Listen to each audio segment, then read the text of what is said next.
There are many funny chapters in this book, but one of them has to do with the rats. You didn't just have a few rats in your house. It's one of my favorite chapters. It was one of the chapters I enjoyed writing the most because I couldn't help but laugh out loud every time I read the chapter. And as I wrote it, it just kept getting funnier. The situation with the rats developed because we actually had a rat infestation in an older home that we purchased, and the home was not properly sealed, and we discovered, to our dismay, that we had rats. I mean, not just a few. No, not just a few. It started off with my avocado on my countertop being eaten by a rat, and I was horrified when I discovered that this might actually be a rat in my home.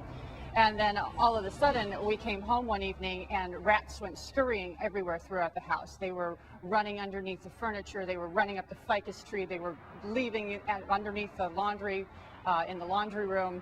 It was frightening. And I realized that I had to do something to get this problem under control, and we pulled out all stops to exterminate the rats. Now that, of course, most people would think would involve a regular exterminator. In our situation, however, my husband likes to be creative, and he created his own rat traps, which involved some kind of a guillotine-like contraption to capture the rats in the breakfast nook of our home. And what resulted was absolute chaos, what I called the midnight rat rodeos, with dogs running into the kitchen, my little dog Gus getting his feet caught in the glue trap, slapping his feet in unison across the floor, chasing the rats, traps going off in the middle of the night, and ultimately none of it worked. We had to call the professionals. Tell me more about why you wanted to write this book. What was it about Boris? He was not your average dog. Well, first of all, he wasn't what you'd call your ordinary dog in terms of size. Boris was absolutely enormous. He was 146 pounds, he was all white, he had long flowing hair, and a nose that was about a foot long. And he was very sensitive, wasn't he? He was incredibly sensitive. He was afraid of a little tiny snail and even a spider. If there was a spider in a room, he would not come into the room.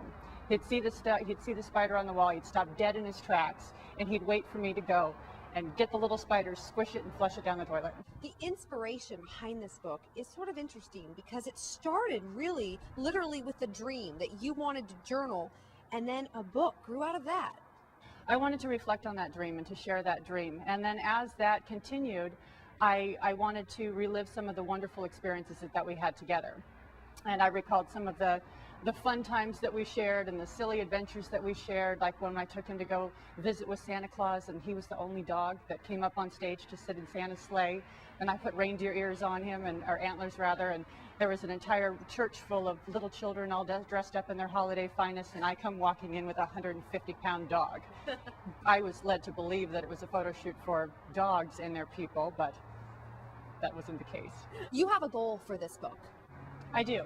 When I wrote the book, initially it was recapturing my memories. It was putting down onto paper my dream, our adventures together, the life that we shared together.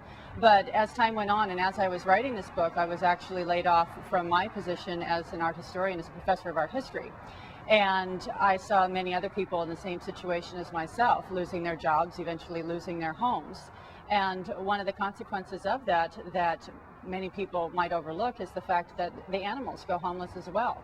And animals that had once lived in a warm home are now ending up in shelters. They're ending up on the streets. We have more of that than ever before here. Well, 4 million animals a year are euthanized in shelters that are perfectly healthy animals that could be somebody's pet. So my hope with this book is to raise money for animal shelters, to raise money for homeless animals and animals affected by the economic crisis. You may be an art history professor, but you've got a bug now for becoming an author. This might not be your last book. No, it might not be. I have more plans coming up in the future. Eventually, I'd like to have my own animal sanctuary.